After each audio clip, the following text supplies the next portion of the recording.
थोडंसं सामर्थ्य वाढलं, जरा परिस्थिती आपल्या बाजूनं अनुकूल झाली, जरा कुठे चांगले दिवस आले की माणूस चुकीच्या कामात स्वतःला आरक्षण देताना दिसून येतो. आपल्याकडे आता शक्ती आहे म्हणून आपण बऱ्यापैकी हवं ते करू शकतो असा माणसाचा गैरसमज होऊन बसतो. मनुष्याचा हाच गोड गैरसमज माऊली ज्ञानेश्वर महाराजांनी दूर केलाय. ओवी सांगतो ऐका.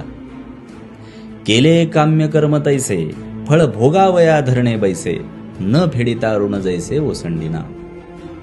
श्री ग्रंथराज ज्ञानेश्वरी अध्याय 18 ओवी क्रमांक 103. एखादा सावकार जसा घेतलेलं कर्ज फेडल्याशिवाय कर्जदाराची सुटका करत नाही, तसंच मनुष्यानं केलेलं काम्य कर्म त्याचं फळ भोगण्याकरता धरणे घेऊन बसतं असं माऊली ज्ञानोबा यांनी म्हटलेलं आहे.